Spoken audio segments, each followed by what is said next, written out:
dengan zero marketing cost sih. Gimana caranya supaya bisa seminimal mungkin kita pakai pendekatannya ke customer based yang bisa jadi kita deliver produk bagus, customer-nya suka, customer-nya rekomend ke temennya atau ke saudaranya. Ini pakai ini nih bagus, ini beli ini. Halo Kak Arif, apa kabar? Halo, alhamdulillah baik. Ya, Mbak thank you. Helga bagaimana kabarnya? Baik. Thank you nih udah nyempetin untuk datang ke kampus Anggrek ya untuk ngobrol-ngobrol bareng kita. Terakhir kali ke Anggrek kapan nih?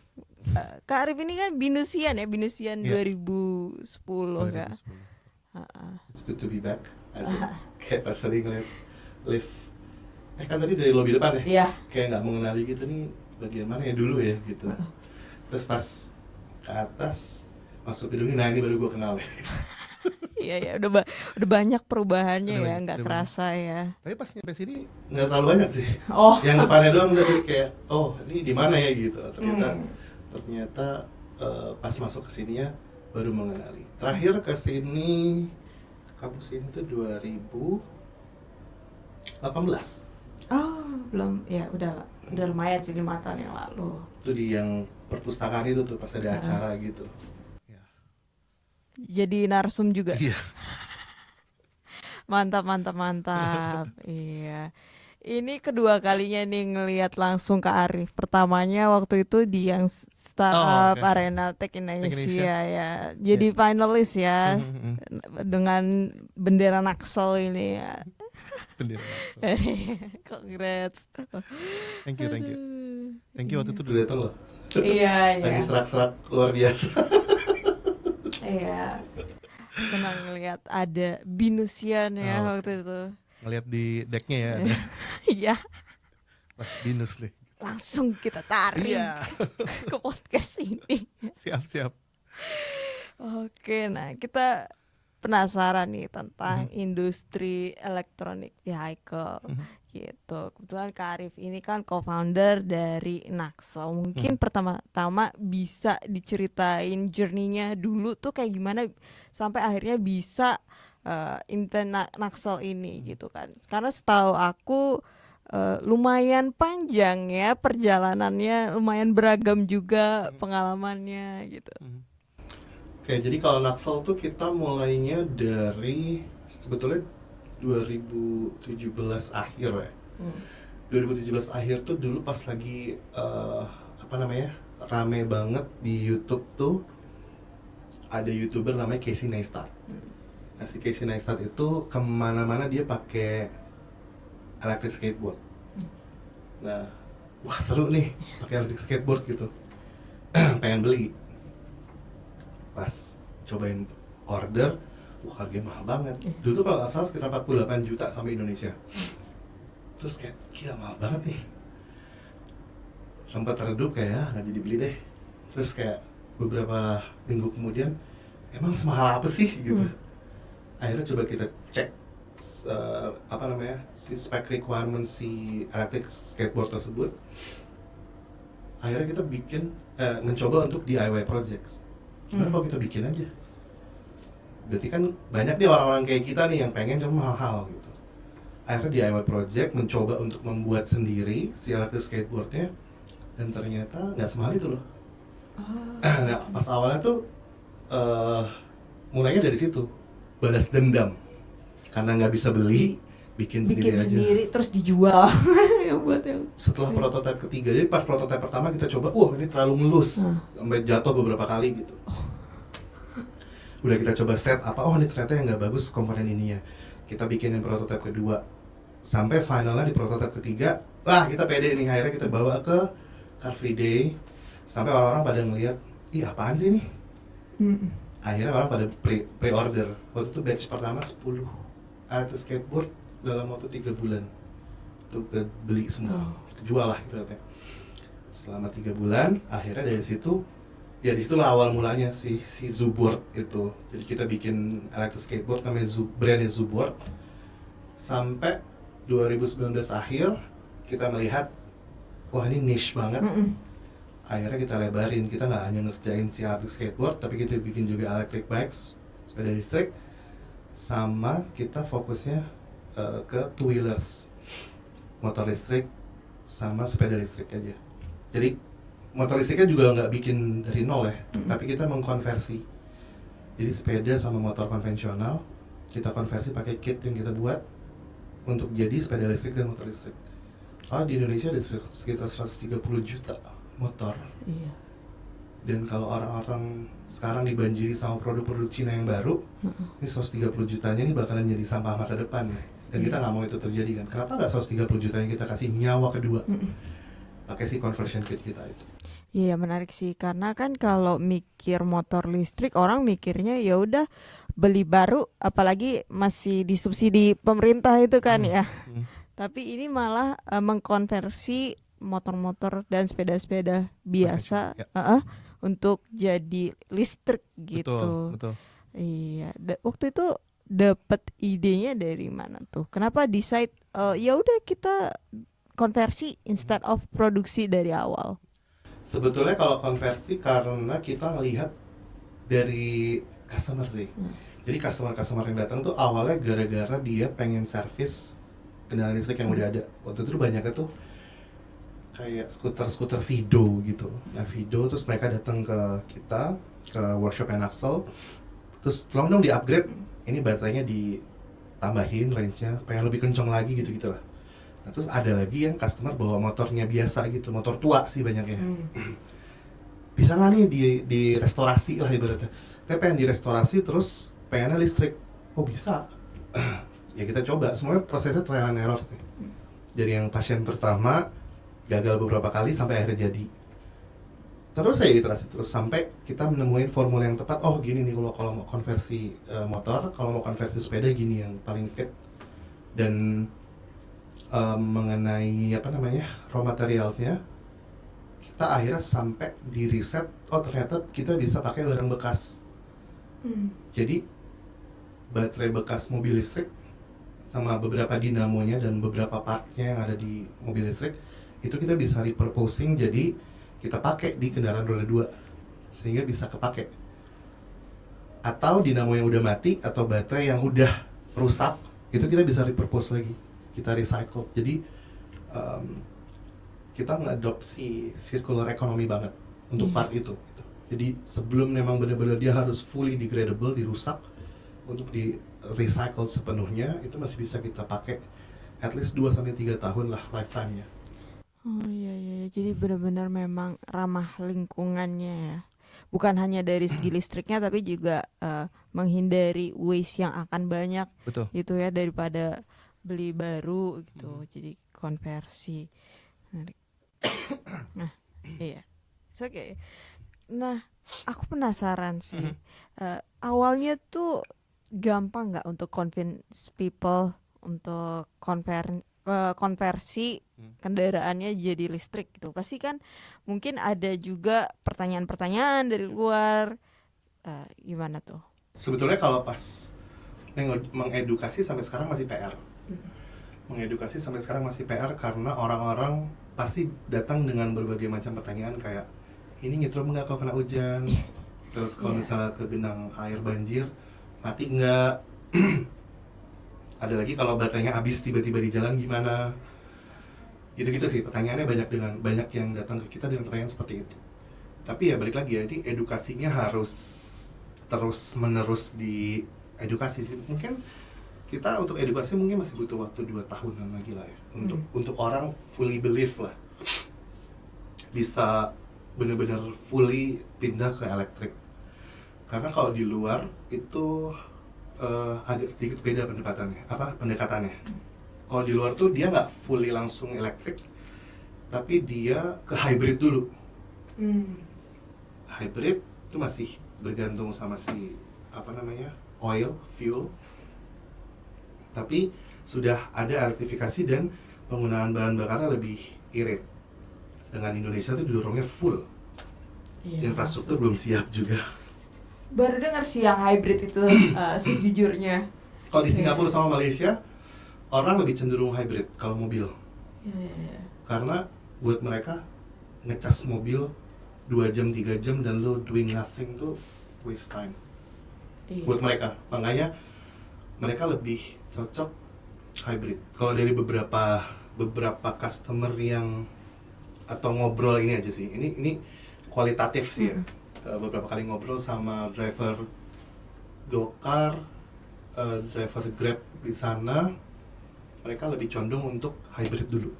Dan mereka malah punya tesisnya fully electric tuh nggak bakalan works kalau tesisnya mereka. Sedangkan di Indonesia kan didorongnya full electric. Itu menarik sih buat aku. Iya. Ditambah kemarin kan habis balik dari COP28, itu yang konferensi di Dubai climate, itu ya. Iya. Nah itu ada satu hal yang cukup menarik buat aku. Gimana mungkin bisa di-share. Ya, beberapa key takeaways yang kita dapat itu justru dari produsen dari produsen si otomotifnya itu yang justru mendorong untuk hybrid dulu, jangan fully electric. Kenapa? Karena mereka udah naruh investment di capex mereka tuh tinggi. di apa ya, combustion engine-nya. Kalau lu langsung fully electric, ini nggak akan kepake, sedangkan mereka belum balik modal. Nah itu salah satu tantangannya dari mereka. Paling nggak kasih kita waktu untuk balik ini bikin balik modal dulu capex-nya, sehingga pakai hybrid dulu, sehingga si yang investment yang buat mereka gunakan untuk si yang combustion engine ini sampai BEP baru fully hybrid. Ujung-ujungnya persoalan cuan ya sebenarnya. Tapi balik lagi sih, ini lebih ke di Indonesia kan cadangan oilnya masih oke lah ya. 10 tahun, 15 tahun lah masih ada lah. Tapi ada beberapa negara yang nggak punya cadangan oil sama sekali, dan mereka harus fully electric, which is kayak Singapura itu kan gimana ya? Cuma mereka punya daya beli yang tinggi kan, jadi kayak kalau ada opsinya hybrid ya mereka hybrid dulu. Ya, kayak tadi mereka nggak mau kehilangan 2 atau 3 jam waktu mereka untuk hal yang bisa lebih produktif sih. Kalau kacamatanya dari yang tak lihat ya, dari mereka tuh kayak gitu. Iya. Tapi kalau orang kita behaviornya gimana nih kalau pakai kendaraan listrik? Biasanya mereka kalau yang lama gitu charge-nya mereka charge di rumah masing-masing kan? Betul. Ini case-nya kalau yang di Singapura sama Malaysia tuh mereka range driving per harinya tuh mungkin bisa ratusan kilometer sih setiap harinya. Terutama mereka yang emang dipakai untuk kayak ngegokar gitu ya. Itu roda 4. Challenge-nya ditemukan itu. Nah, kalau kita kan concern di roda 2 ya. Kalau roda 2 tuh lebih gampang. Karena kalau baterai habis, swipe aja baterainya. Iya. Udah mulai banyak juga. Sudah mulai banyak. Dan memang kedepannya akan swipe. Aku sih believe banget bahwa secanggih-canggihnya baterainya pasti bakalan swipe. Kalau motor gampang. Kalau mobil kalau swipe kayaknya agak susah ya. Jadi caranya mungkin bagaimana supaya ngecasnya cepet. Fully charge dari 0 sampai 100% tuh mungkin bisa sejam atau 2 jam. That's why nanti kedepannya mungkin infrastruktur di rest area tuh ada hotel atau apa yang buat kayak nginep sebentar gitu sambil ngecas, bisa bobo sebentar, istirahat di kapsul hotel gitu-gitu. Ya itu kalau menurutku tesisnya akan ke sana sih. Tesisku ke sana sih. Akan ada kayak di rest area tuh akan ada di utilize banget lah kegunaannya gitu. Jadi sambil ngecas, sambil rekreasi, sambil ngapa-ngapain gitu. Karena roda 4 kan. Kalau roda 2 swipe. Sekarang udah terbiasa kan si driver Gojek ya, itu Gojek, mereka itu udah pakai swipe battery. Yang problems belum ada generalisir ya, maksudnya model casannya, model baterainya, port chargingnya itu aja masih macam-macam dari tiap vendor tuh beda-beda. Ya, nantinya akan distandarisasi. Ya memang infrastrukturnya masih harus ditata ya. Ya, ngomong-ngomong di sini ada loh di parkiran kita charging stationnya itu untuk motor. Oh ya ada? Ada di bawah. Yang di basement. PLN. Kurang tahu. Ya, tapi bisa dilihat nanti ya. Ada di parkiran. Tahu gitu tadi gue bawa sepeda ke sini. Sepeda listrik. Tapi ukurannya mungkin beda. Sepeda motor tuh sama gak sih? Intinya sebenarnya pasti kalau SPKL lu pasti ada colokan charger ya. Iya. Colokan kayak handphone gitu sih, charger handphone biasa gitu. Kalau sepeda listrik kita ya. Tapi semua sepeda listrik kayaknya gitu deh. Nggak ada yang kayak charging sendiri atau apa, pasti bawa chargernya tuh bawa sendiri sih. Dan ngecasnya semudah kayak ngecas handphone. Dan memang makin banyak sih di mall-mall juga makin sering lihat di tempat makan ya fast food chain juga sempat ada lihat untuk yang swipe itu gitu. Di Alfamart, Indomart juga ada rak gede gitu biasanya kayak tinggal tukar gitu-gitu. Sampai sekarang ada yang baterainya disewain. Justru nanti kita beli motor, udah baterainya nggak usah beli, tapi sewa aja per bulan misalnya bayar 200.000 atau 300.000 gitu. Tapi lo nggak mesti khawatirin baterainya ngedrop atau baterainya rusak. Itu nanti kedepannya akan munculnya kayak begitu. Iya, itu sih sebenarnya concern kalau mau ganti ke electric vehicle pasti soal baterainya kan, bisa berapa lama sih ini optimal gitu kan, mahal nggak gantinya kalau beli baru. Betul. Baterainya gitu. Soalnya baterai itu dari COGS-nya itu mungkin sekitar lebih dari 50%, 50-55% biasanya baterainya. Jadi komponen, misalnya harga kendaraan motor 23 juta, nah itu 11-12 jutanya tuh beli baterai doang. Tapi kalau misalnya baterainya bisa disubsidi atau skemanya sewa, nah itu mungkin harga motornya jadi cuma 12 juta atau 13 juta. Ada tuh mereknya Polytron, mesti bayar gue ada Polytron. Yang salah satu motor listrik terbaik saat ini Polytron Fox R. Ini nggak dibayar ya? Nggak dibayar. Yang kedua Uwinfly. Jadi kan gue sebut 2 brand kan. Yang mana dua? Nah itu si skemanya si Polytron oke tuh, skema sewa baterainya. Sejauh ini emang laris banget sih itu motor, paling laris. Dan banyak banget Polytron Fox R itu yang datang ke kita minta di-upgrade. Kita pengen lebih kenceng. Nah itu banyak banget. Ke Naxal datang pengen di-upgrade, pengen bisa lebih cepet, lebih sekali cas bisa 150 km gitu macam-macam. Oke. Jadi bisa update juga ya, nggak totally dari yang konvensional ke listrik, tapi yang udah listrik pun mau di-upgrade kapasitasnya bisa. Oh ya, I see. Nah, terus gini Kak, ini kan memang industrinya sedang berkembang, didukung pemerintah juga, tapi ya dibilang mateng belum ya kan.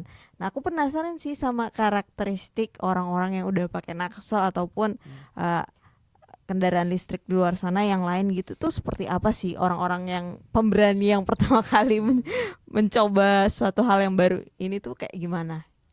Oke. Ini kalau ngomongin customer persona itu biasanya kalau dari Naxal tuh tipikal orangnya yang adventurer. Kemudian sukanya tuh hal-hal yang kreatif. Gue pengen suatu kebaruan, nyoba gitu. Atau mereka tuh yang kalau gue bisa bilang monthly spend-nya itu dari angka 10 sampai 15. Tuh kisarannya segitu. Starting point-nya. Terus rata-rata pasti mereka punya GoPro atau action cam. Ya. Bisa dipakai sambil ngerekam gitu ya. Pakai Banyaknya justru awal-awal tuh ya influencer gitu-gitu. Mereka kan pengen sesuatu yang baru kan. Dan orang-orang di luar sana banyak yang FOMO kan. Coba deh gue cobain beli satu atau minjem satu terus review. Sehingga kontennya banyak yang ngelihat gitu. Dan itu works. Zuboard pas awal-awal banyak banget dipakai sama influencer. Mereka pakai konten, ngevlog ya ala-ala Casey Neistat lah, dan pengen mewujudkan mimpinya mereka dari kecil kayak Detektif Conan. Shinichi Kudo. Iya. Karena pakai skateboard. Gue pengen banget jadi Shinichi Kudo karena pakai skateboard, terus kemana-mana pakai skateboard, pakai remote. Dan mereka bisa mewujudkannya sekarang menggunakan Zuboard. Gitu. Iya. Gitu. Inner child-nya jadi keluar lagi ya. Inner child-nya meronta-ronta. I want this. Gitu. Kayak shut up and take my money. Gitu. Banyak sih kita melihat orang-orang yang beli tuh modelannya kayak gitu. Yang beli skateboard listrik kita, yang beli sepeda listrik kita. Kalau sepeda listrik tuh lebih gampang lagi. pasti mereka Yang healthy gitu ya? Enggak juga. Oh enggak. Enggak juga. Enggak yang suka fitness gitu enggak? Enggak juga. Oh enggak, gimana? Justru yang sepeda listrik itu yang beli ke kita orangnya pasti punya investmentnya di kripto. Hubungannya, Karena korelasinya? karena punya duit investment yang tiba-tiba hype, banyak kan duitnya. Gue beli aja nih. I Sepeda listrik see. Dan rata-rata senang banget jadi center of attention ketika di jalan. Serius. Iya. Iya, sering banget sih gue kalau pakai sepeda listrik Zoo Bikes itu di lampu merah gitu berhenti, kiri kanan belakang tuh pasti ini apaan sih, motor pak, tapi ada pedalnya gitu. Itu satu. Yang kedua, kalau gue berangkat kantor tuh misalnya lewat Semanggi, itu Semanggi yang atas tuh, motor kan nggak boleh lewat putaran Semanggi atau apa, tapi kita boleh karena sepeda listrik ada goesannya. Polisi juga mau nilang gimana orang sepeda gitu. Kelihatan Ada pedalnya kan. Dan sering kali di stop sama polisi kayak ini apa ya? baru-baru ini di stop karena mau ngecek ini speednya maksimum berapa. Tenang, ada caranya. Gitu. Ini speednya memang topnya bisa 25 km kok, kan dibatasin ya. Itu mode santai. Tapi kalau mode tidak santainya ya bisa unlimited sih. Bisa. Cuman kalau sebagai pengguna jalanan yang baik ya 25 km per jam aja lah. Gitu. Terus akhirnya Pak polisinya gimana tuh? Lolosin, oke ya mas, silakan. Iya, cuma ngecek aja. Oh ini 25 km per jam kan? Ya pak. Dites gitu. Itu udah 25 kan? Oh iya, silakan jalan deh. Gitu. Iya. Sama nanya aja beli di mana gitu. Serius. Iya.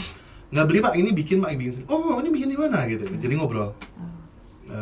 Ya bikinnya di Jogja. Karena kalau aku memang rata-rata seminggu di Jakarta, seminggu di Jogja, seminggu di Bandung gitu. Jadi muter-muter kan. Ya kemana-mana pasti mobilisasinya pakai sepeda listrik atau jarang sih kalau pakai Zubur, capek soalnya. Tapi base-nya sebenarnya di Jogja apa di Jakarta sih kalau Naksel itu? Naksel tuh Jakarta Selatan, Bandung Selatan, Jogja Selatan. Nah, makanya namanya Naksel. Anak Selatan. Anak Selatan. Iya. Ya, awalnya dari nikel soalnya. Awalnya dari nikel terus banyak yang spelling nukskel susah kan? Naksel aja, Anak Selatan, karena kita biasanya Jakarta Selatan, Bandung Selatan, Jogja Selatan. That's right. Tapi mumpung Naksel ada di 3 kota itu, ada perbedaan nggak sih antara penerimaan di 3 kota itu atau di daerah Indonesia lain yang bisa di-share di sini? Lebih gampang nerima di Jakarta.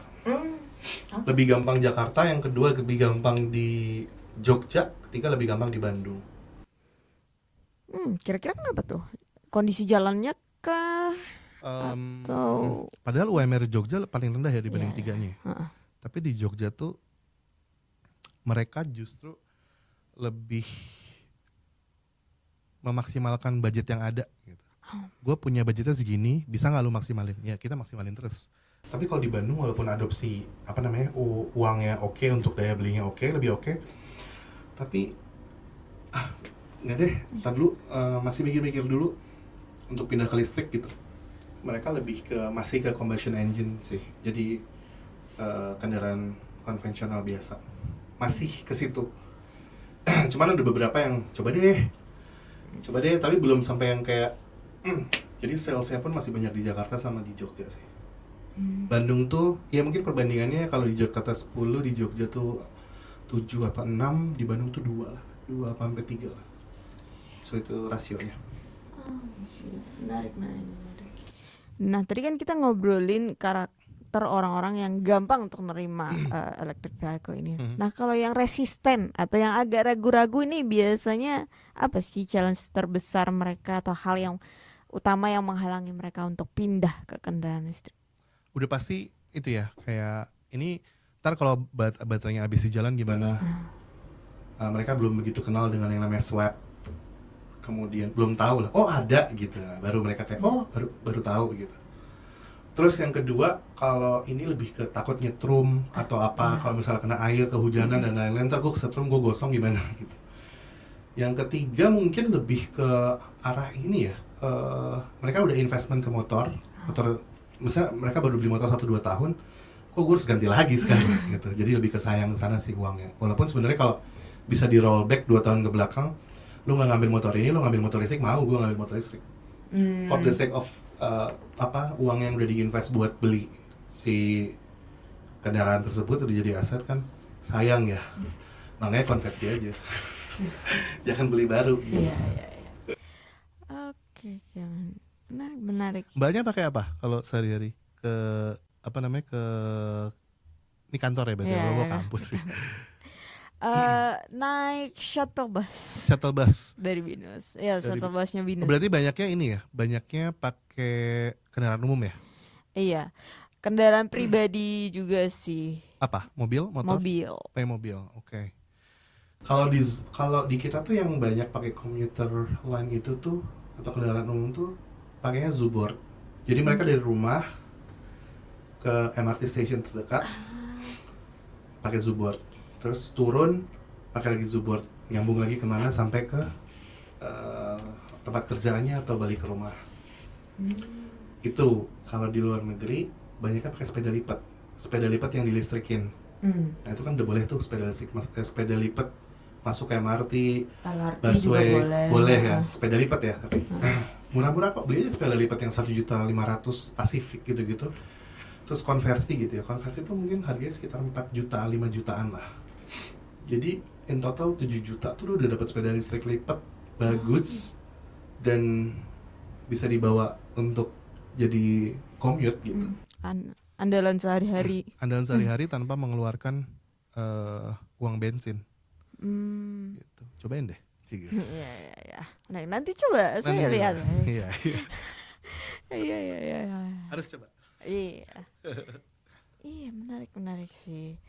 Nah, terus so far kalau Naxal sendiri udah ngelakuin apa aja nih untuk menambah base customernya gitu.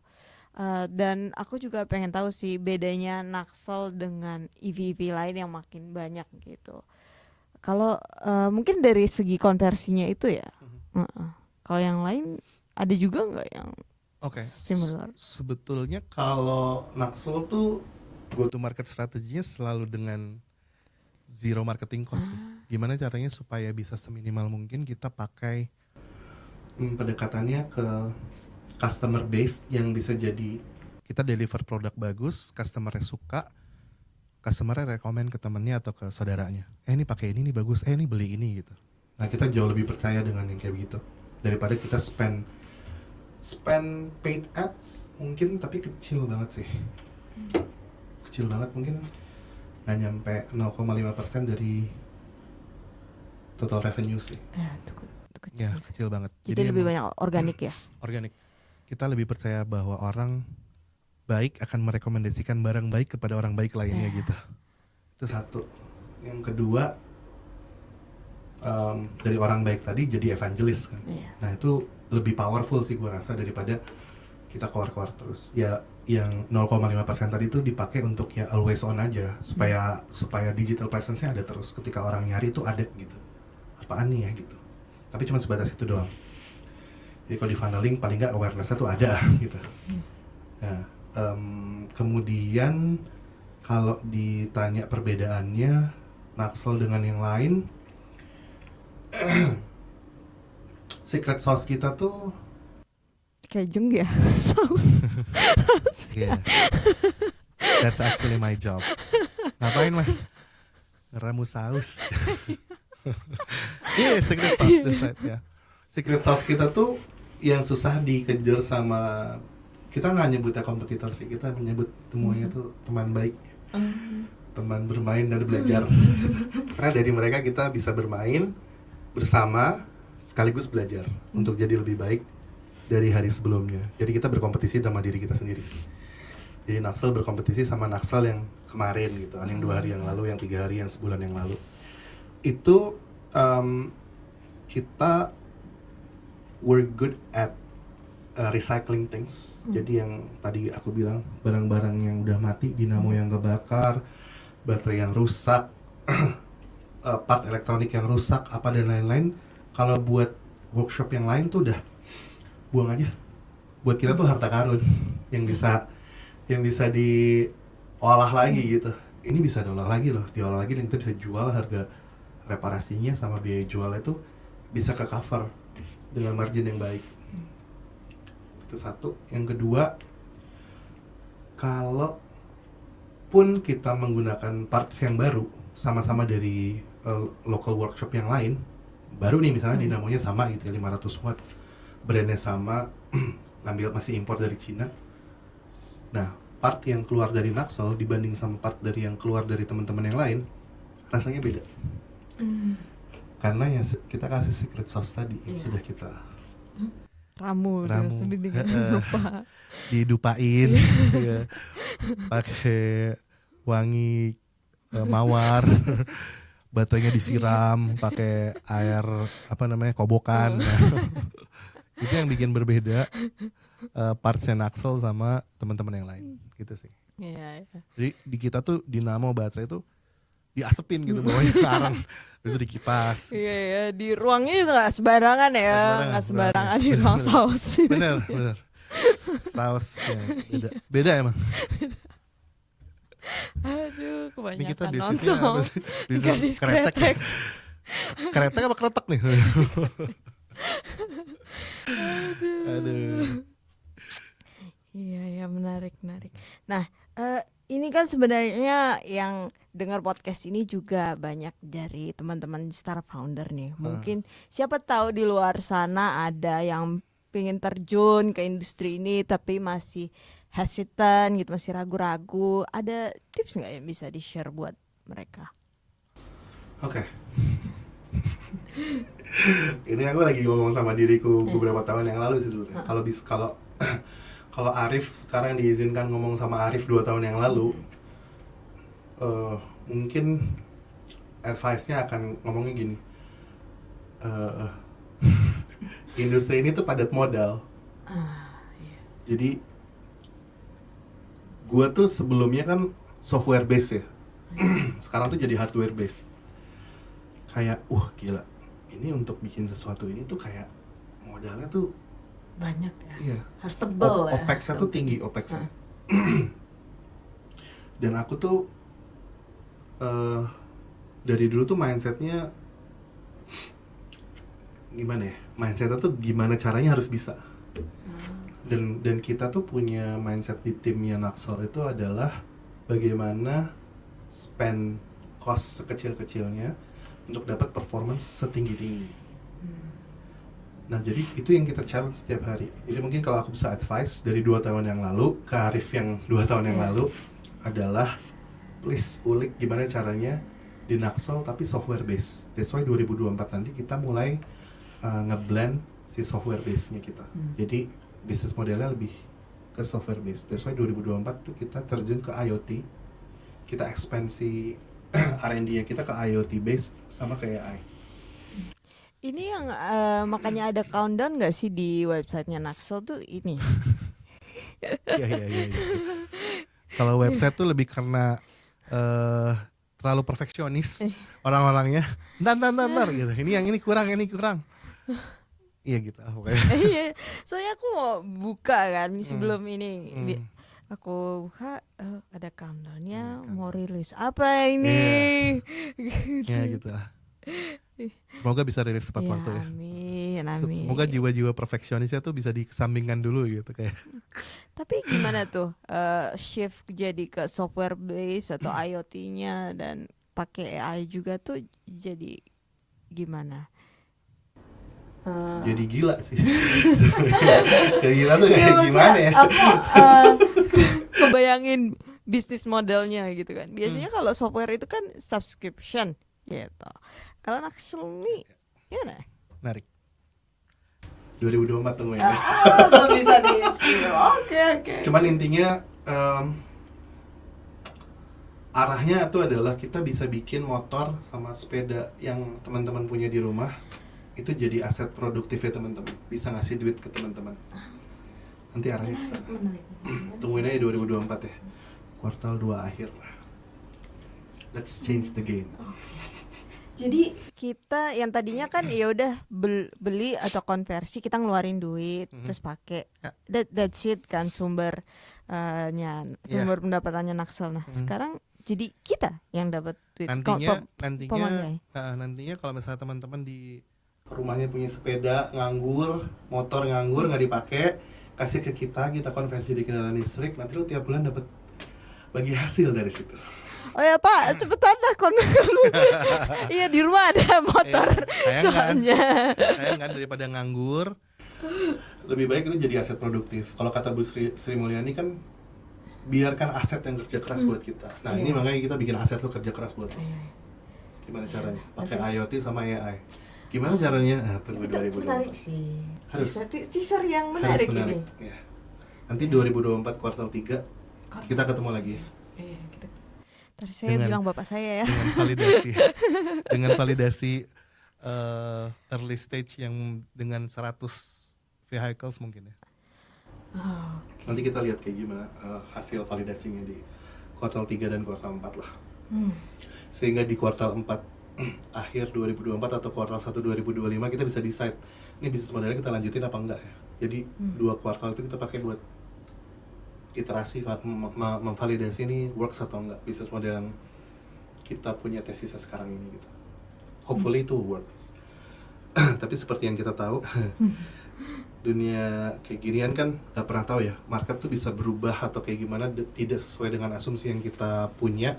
That's why harus dibunuh asumsinya dengan validasi gitu. Ketika udah valid, udah dapat datanya, oh ternyata diminati atau tidak diminati, maka bagian tidak diminati itu bagian mana yang bisa kita improve di iterasi dan kita perbaiki lagi, improve terus sampai valid. Dapat sweet spotnya kayak gitu sih. Jadi doakan kita semoga saus yang kita ramu bisa disukai oleh masyarakat, halayak ramai dan koleha yang ada di Indonesia. Koleha jadul ya maksud gue. Gitu. Oke. Dan mungkin aku punya satu pertanyaan terakhir lagi. Nah, boleh. Kita kan di startup gitu kan, dan di akselerator ini kita juga emang encourage kolaborasi, apalagi di industri yang kayak gini yang beban capitalnya juga lumayan ya. Dan kalau Naxel selama ini ada forge partnership sama siapa aja atau gimana tuh bisa navigate menyatukan semuanya biar bisa mendukung Naxel? Kalau sekarang mungkin di 1 tahun terakhir sih kita banyak kerjasamanya sama institusi sekolah tuh sama SMK sih banyak ya. Jadi SMK di Jawa Tengah itu kita datengin, kita kasih kita edukasi basic buat banyak sih kan anak mesin ya, basic tentang kendaraan listrik. Terus nanti dari mereka yang tertarik untuk belajar lebih lanjut, itu nanti mereka bisa magang di kita, di workshop kita di Jogja. Kalau di Jakarta mungkin lebih heavy-nya buat yang business things sih. Jadi banyaknya tuh buat operational bisnisnya kalau di Jakarta. Kalau di Bandung dia lebih fokus ke frame, bikin frame, rangkanya, gitu-gitu sih. Jadi kalau meramu saus di Jogja. Deket ya gitu. Mungkin kalau misalnya teman-teman ada yang pengen join tapi dari software base, monggo silahkan. Kita tertarik untuk ngobrol, siapa tuh bisa meramu saus bareng kan. Langsung aja ya meluncur ke LinkedIn-nya ya. Yes. Atau email ke hi@naxel.com. Oke, nah sebelum kita berpisah ada last word nggak buat teman-teman bisa podcast ini? Last word kesannya mau mau kemana? Meninggoy. Apa ya? Ini berarti banyaknya teman-teman yang lagi starting up ini ya, startup ya? Early stage lah. Early stage.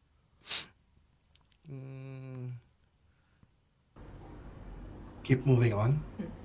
Ketika lagi, ini kan bikin startup tuh susahnya tuh susah banget gitu. Iya. Dari hati banget bilang susahnya ya. Susah banget. Fun banget. Kayak lagi ngedorong mobil di tanjakan. Iya. Ngedorong mobil lagi di tanjakan dan harus gerak. Geraknya ke atas lo, bukan ke bawah lo. Kalau iya. ke bawah lo kan kegeser. Kelindes sih. Kelindas bisa. Nah, hati-hati tuh. Itu sih. Nggak ada yang bisa ngejudge lo yang lo lakuin itu betul atau enggak sebelum lo tahu data sih. Jadi Data penting ya. penting banget, kayak harus bisa baca data. Kalau bisa kasih pesan ke semua orang yang mau memulai startup tuh paling nggak basic data, baca data deh, Tableau gitu. SPSS, Tableau tablo aja. Paling nggak lu bisa menginterpretasikan data gitu, terus bisa punya dashboard yang lengkap sehingga lu bisa ngambil keputusan tuh dari data. Kalau data lu udah dapat dan lu masih bingung ngambil keputusan, tanya hati lo. Ask your heart gitu, decide by your heart kalau lu bingung. Terakhir mungkin pasti akan melalui hal-hal atau hari-hari yang sulit dan hari-hari terburuk dalam hidup lu, mungkin lu merasanya kayak gila nih, susah banget. Dan lu akan mengalami burnout berkali-kali dalam hidup. Burnout tuh udah jadi tahunan ya, jadi siklus tahunan. Kalau dari circle yang gue sering ngobrol sih, kayaknya mayoritas memang akan mengalami burnout. Dan that's why gue bilang berat, kayak burnout itu yang bisa sampai depresi. Nah itu udah hati-hati kalau sampai gitu ya. Jadi ada ibunda tuh. Palingnya lo punya support system untuk ngobrol. Ketika lo lagi ngedown dan ngedrop, kumpulnya sama sesama entrepreneurs atau sesama startup founders. Kalau lo kumpulnya sama beda makhluk, kayak misalnya temen-temen lo yang emang career path-nya, oh gue sukanya profesional, itu beda tuh. Nanti lo akan dapat vibes-nya berbeda dan lo akan merasa yang gue lakukan tuh salah. Nah jadi berkumpul dengan circle yang tepat itu kalau menurut gue sangat-sangat harus sih. That's why buat startup founders kalau bisa setiap bulan tuh ada kayak startup founders meet up, datang ke meet up yang sama-sama startup founders atau yang into startup banget, sehingga vibes-nya tuh ada terus. Jadi kan kalau aku bilang tuh misalnya kita tuh punya dua api. Yang satu tuh api motivasi, yang satu tuh api disiplin. Nah, api disiplin ini nggak boleh mati. Disiplin, konsistensi, resistance, wah semua deh. Ini nggak boleh mati apinya. Tapi mungkin akan redup. Nah, ini manusia. Nah, ini akan dibantu sama api motivasi. Makanya yang setiap bulan tuh dateng apa gitu, nyalain lagi. Ya, sama work life balance itu mustahil ya buat kita. That's why gue bilang tuh kayak work life integrations atau work life harmony. Ya karena buat kita kerja tuh ya hidup gitu.